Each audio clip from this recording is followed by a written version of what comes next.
How come business behind South African businesses' drive to thrive?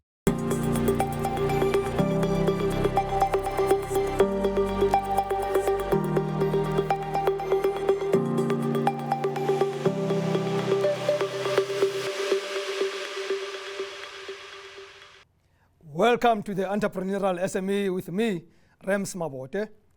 We've had some interesting small business owners from different industries join our program on a weekly basis, but we haven't touched on entrepreneurs operating in the liquor, or shall we call it food industry. Today we have craft gin enthusiast and founder of Inverroche Gin, Lorna Scott. Let's take a look at this first.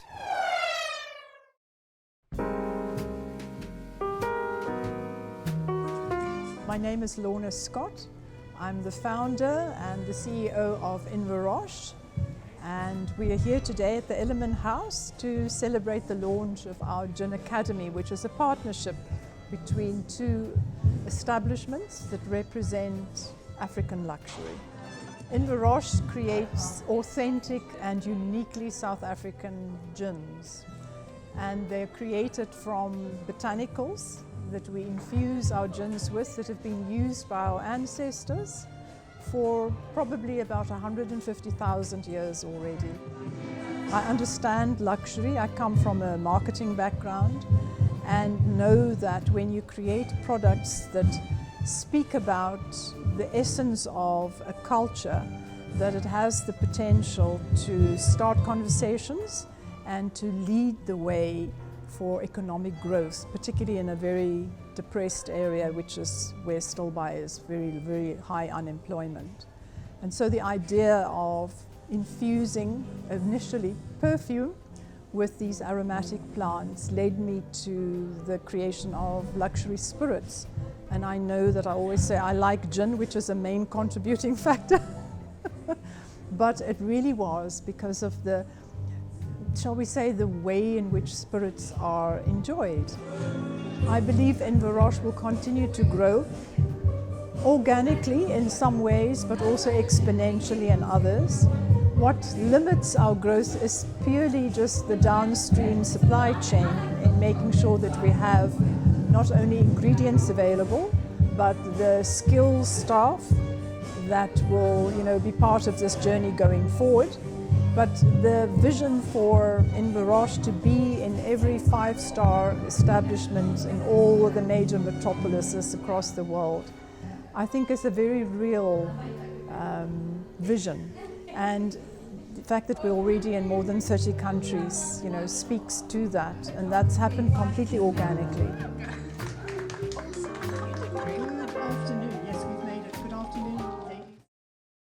Good evening, Lorna, and thank you so much for joining us. Was I right? Should we call it the food industry, not the liquor industry? You were quite right to call it the food industry because, something that you drink is still food. I suppose so. So look, this is a very huge market. It's been growing phenomenally in the country. But I have to worry whether there's still a market. It feels like every time I wake up, there's a new gin out there. Yeah, gin has been just, it took off. When we first launched, there were only 2 gins in the market, which was 2011. And now we're nearing about over 500 local gins that have followed suit. So we opened an entire category and we opened, the local gin market, which is wonderful. They always say one swallow doesn't make a summer. And I think that's very true for creating new categories as well. And your swallow has moved on to something huge, right? I mean, from a home industry, small business, to something flourishing and pioneering in the craft distillery.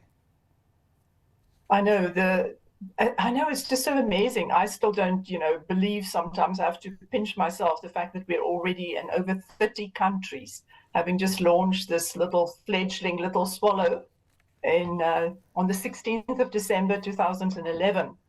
And of course, having helped to not only kickstart the industry here, but people just loving the idea of something authentically South African has helped to spread the message and take it global. And that's my next question, actually. Is the growth right here at home, or is it global now? Where's the potential? Well, the potential is still very much in South Africa. I think, my homegrown market, which also I think extends not just within South Africa, but throughout the rest of Africa, has always been my primary focus. So there's opportunity both locally, and I include the whole of the continent of Africa in that statement, but also clearly the whole of the globe. And our biggest market at the moment, where we're just launching, especially next week, we'll be educating some 500 odd brand ambassadors in America as we break into, the enormous market, which, every state is a country on its own. So yeah, lots of potential. In the scheme of other alcoholic drinks, say whiskey, brandy, wine, is gin, is it a better investment for somebody to come into compared to the others? And if so, how and why? Well, the first thing you need to understand when you look at the liquor industry, that there are trends. Some shall we say, types of alcohol have its moment and then they become less popular and then something else steps in. The interesting thing with gin is that it is the only category where we have been able to continue to reinvent it because of this wonderful, shall we say, positioning, because it's the only alcohol product, the only spirit where the flavor profiles can be tweaked to include additional flavors in addition to juniper, which is the core, defining ingredient. And is that the secret, Lorna? Sorry to interrupt. Is that the secret? Is that the fact that I can pull out something from my backyard and throw it into my gin and give it a signature of some sort? Absolutely. Yeah. Precisely. As long as you stay true to the definition, as long as there's some juniper berries in there, the world is your oyster in terms of being able to create, additional interest and uniqueness in your spirit. And I think it's a truism for all products, whether it's gin or making shoes, to create a new product that is going to be successful. It has to be authentic. It has to be unique. And I think in the context of gin in particular, flavors just lend themselves. It's like cooking. Every time that you cook something, even though there may be a recipe, you have an opportunity to introduce just a little bit more interest. I tend to cook very well, by the way, but I still find it difficult that my neighbors appreciate what I cook. You'll have to invite me so I can test this statement. How do you get, though, without sounding too easy, how does one get this kind of product to a world market? I think that people better to get into local markets. What more world markets? Well, first of all, the good thing that happened to me as a result of waiting for the right partnership to happen, really, I think has been a catalyst in being able to grow a global brand like Inverroche. And that was really my partnership with Pernod Ricard. At the time, which was 2018, I was approached by all of the big players because our brand had grown so significantly and so exponentially that there was huge interest from across the world. But the right partnership was what I was waiting for. And when Pernod Ricard came knocking on my door to invest, it was the right time. It was the right, approach. Another family organization that has worked with me to grow it according to my own vision.